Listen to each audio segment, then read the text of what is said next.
안녕하세요. 베드로의 선한 육계신 영재 목사입니다. 9월 16일 수요일 오늘의 말씀 묵상 시간입니다. 오늘 우리에게 주시는 말씀은요. 사무엘하 16장입니다. 5절과 6절을 읽고 말씀을 나누겠습니다.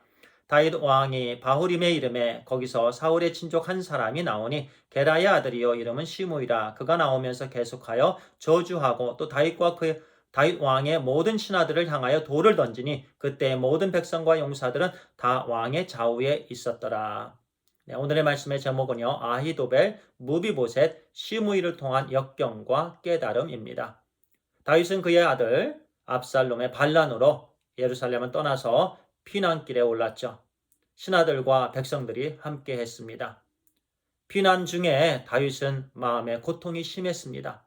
큰 환란, 큰 역경, 그 순간 자체였습니다. 무엇보다도 사랑하는 사람들이 다윗을 향해서 저주를 하고 또 다윗을 배반하고 그 순간순간 다윗에게는 큰 고통이었습니다. 아히도벳, 무비보셋, 시므이를 통한 그런 어려움이 다윗에게 있었습니다. 조금 더 자세히 말씀을 드리겠습니다. 아히도벨은요 다윗의 충직한 신하였습니다. 머리가 좋은 신하였고 그 당시에 다윗에게는 제갈공명 같은 사람이었습니다. 국가의 일을 아히도벨과 같이 의논을 했습니다. 좋은 계획들이 막 나왔습니다. 그런데 이제 압살롬이 반란을 일으키자 다윗을 배반하고 압살롬 편이 되었습니다. 그래서 이제는 압살롬의 지략군이 되고 모략을 압살롬에게 주었습니다. 그 중에서 아주 나빴던 그런 계획 중에 하나가 공개적으로 다윗의 후궁들을 범하라는 계획을 압살롬에게 주었죠. 그리고 압살롬은 그 제안을 받아들여서 공개적으로 대낮에 다윗의 후궁들을 범합니다. 다윗의 신하였고 다윗과 함께했고 사랑을 나누었던 그 신하가 다윗을 배반하고 이제는 압살롬 편에서 그 사악한 지략들을 다 주었던 거예요. 다윗의 마음이 얼마나 아팠겠습니까? 그런데 결국 그는 하나님의 심판을 받습니다. 자기의 계획대로 다윗을 죽이지 못하자 그는 스스로 자살해서 목숨을 끊었습니다. 자, 두 번째는요. 무비보셋입니다. 무비보셋은 누구죠? 요나단의 아들이죠. 다윗이 찾고 찾았던 그래서 사울의 모든 재산을 무비보셋에게 다 회복시켜 주었죠. 그리고 다윗과 함께 왕의 식탁에 함께할 수 있는 은총을 베풀었습니다. 그 순간은 죽은 개 같은 나에게 어찌하여 이와 같은 은총을 베푸나이까 겸손했습니다. 그런데 이제는 다윗이 피난길에 오르자 다윗을 또 배반합니다. 말씀에 왕이 이제 다윗이 이제 무비보셋의 신하인 시바에게 묻습니다. 무비보셋이 어디에 있느냐? 그런데 그가 이렇게 대답합니다. 3절입니다. 그가 말하기를 이스라엘 족속이 오늘 내 아버지의 나라를 내게 돌리리라 하나이다 하는지라. 예루살렘에 그냥 머물러 있었습니다. 무비보셋은. 그러면서 이제 아버지의 왕권을 나에게 돌리신다. 다윗을 또 배반했습니다. 그가 또 권력을 갖고자 했습니다. 그 말을 듣고 다윗은 또 마음이 아팠습니다. 마음이 아팠지만 또 하나님께서 그를 통해서 자기를 책망하신다. 또 겸손히 또 대했습니다. 그러면서 무비보셋에게 있는 재산을 다 시바에게 주었죠. 나중에 무비보셋에게 묻습니다. 왜 나를 따라오지 않고 예루살렘에 그냥 있었느냐? 그가 거짓말했죠.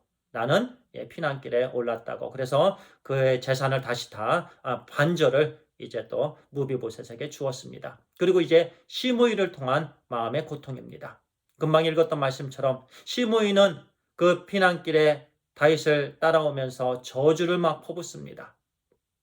너가 사람들을 그렇게 죽여서 피를 많이 흘려서 받는 고통이다. 당연히 너는 이와 같은 어려움을 당해야 된다. 이러면서 막 저주를 퍼부며 또 돌을 던지고 그랬습니다.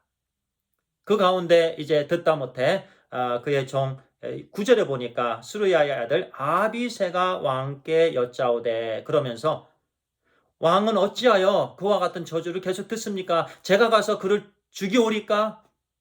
다윗은 막았습니다. 죽이지 말라. 그러면서 다윗은 이렇게 고백합니다.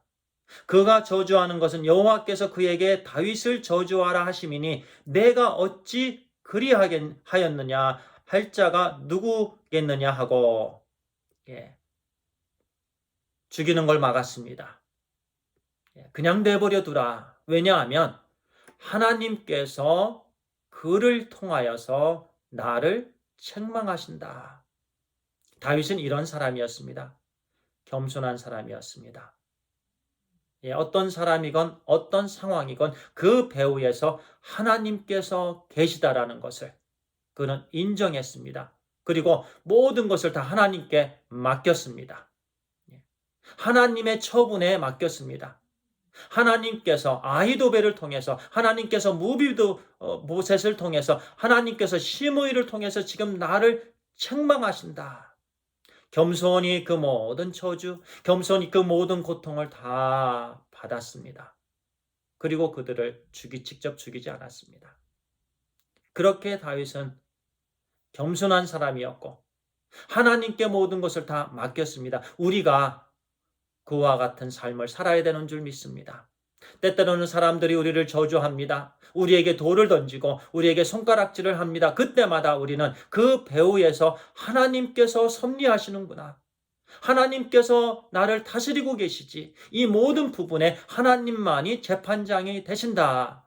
라는 것을 우리는 인정하면서 그저 겸손히 하나님께 맡기는 그 다윗과 같은 그런 삶을 살아야 되는 줄 믿습니다. 나중에 보세요. 다윗이 이제 모든 것이 다시 회복이 됩니다.